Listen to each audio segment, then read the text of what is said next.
Pernah nggak sih ngerasa kalau dunia di sekitar kita ini kayaknya terbelah banget, semuanya serba ekstrim. Nah, di tengah-tengah semua itu, di mana sebetulnya letak keseimbangan? Pertanyaan ini nih yang jadi inti dari apa yang akan kita bedah bareng-bareng hari ini. Konsep moderasi beragama, sebuah jalan buat nemuin harmoni. Yuk, kita mulai dari sini, coba jujur sama diri sendiri. Kalau dihadapkan sama pilihan-pilihan yang ekstrim, entah itu dalam cara kita berpikir atau bertindak, kita biasanya ada di mana? Ini bukan cuma teori loh, ini tuh realitas kita sehari-hari kan? Nah, disinilah konsep jalan tengah jadi relevan banget. Tapi ini bukan sekedar kompromi yang ya udahlah. Ini adalah sebuah pilihan sadar, pilihan yang kuat justru untuk melawan perpecahan dan ngebangun jembatan. Mari kita selami lebih dalam lagi. Coba deh kita perhatiin definisi ini baik-baik. Kultur moderat itu ternyata bukan sesuatu yang pasif. Kuncinya ada di kata sadar.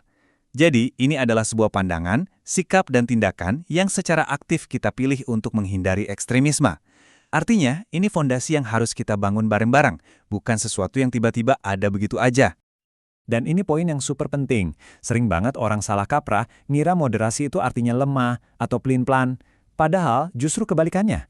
Butuh kekuatan, butuh kebijaksanaan, dan bahkan butuh keberanian buat bisa berdiri di tengah dan gak ikut keseret arus ekstrim kanan atau kiri. Oke, pertanyaannya sekarang gimana caranya kita bisa ngebangun kultur moderat ini secara praktis? Nah, jawabannya ada pada sebuah kerangka kerja yang solid, yang isinya ada 9 nilai inti.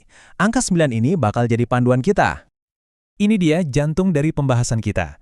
9 nilai yang bisa kita anggap sebagai cetak biru atau blueprint untuk mempraktikkan moderasi dalam kehidupan kita sehari-hari.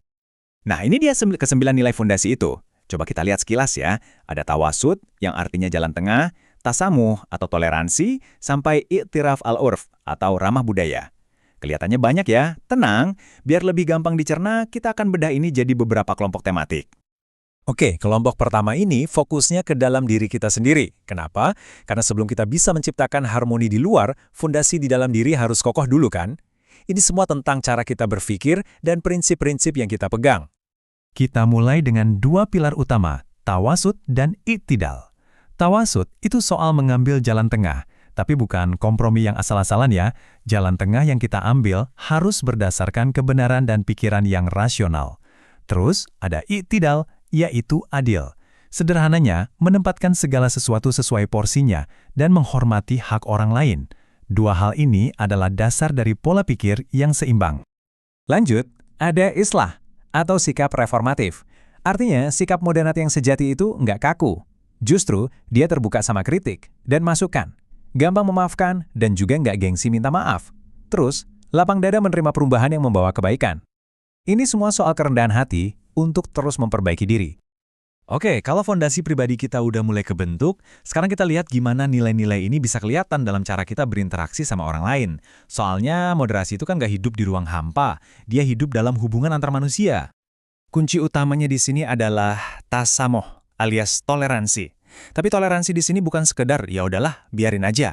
Ini adalah sikap aktif untuk menerima perbedaan, menghargai sesama tanpa mandang fisik atau latar belakangnya, dan ngasih kebebasan ke orang lain selama itu nggak merugikan siapa-siapa. Selanjutnya ada nilai syura atau musyawarah. Prinsipnya kelihatan sederhana, tapi dampaknya luar biasa loh. Suka berdiskusi, mau mendengarkan, ini penting banget, pendapat orang lain, dan legowo menerima keputusan bersama. Jadi ini bukan soal menang atau kalah dalam debat, tapi soal cari solusi terbaik bareng-barang. Ini jelas banget, moderasi itu anti kekerasan. Nilai al-la-ja'unf ini ngajarin kita untuk memilih tangan yang terbuka, bukan kepalan tangan. Akarnya ada di empati, kasih sayang, dan keramahan. Ini bukan cuma soal nolak kekerasan fisik ya, tapi juga kekerasan verbal, sambil kita secara aktif mencoba menghargai sudut pandang orang lain. Nah, dari sini kita naik level nih. Kita beralih dari sekedar berinteraksi baik-baik aja menjadi penggerak perubahan. Karena menjadi moderat itu bukan berarti jadi pasif dan diam, justru bisa jadi kekuatan untuk memelopori kebaikan di sekitar kita. Inilah nilai kutwoh atau kepeloporan. Menjadi moderat itu bukan berarti jadi penonton aja. Ini tentang ngambil inisiatif, cari solusi dengan cara-cara yang kreatif, dan yang paling penting, mampu menginspirasi orang lain buat ikut bergerak. Siapa coba yang nggak mau jadi orang yang bisa ngajak kebaikan kayak gitu? Terakhir, tapi sama sekali nggak kalah penting. Yuk kita sambungin semua nilai tadi ke dalam konteks yang lebih luas, identitas kita sebagai warga negara, dan sebagai bagian dari budaya yang kaya raya. Ternyata, moderasi itu juga berarti mencintai rumah kita sendiri.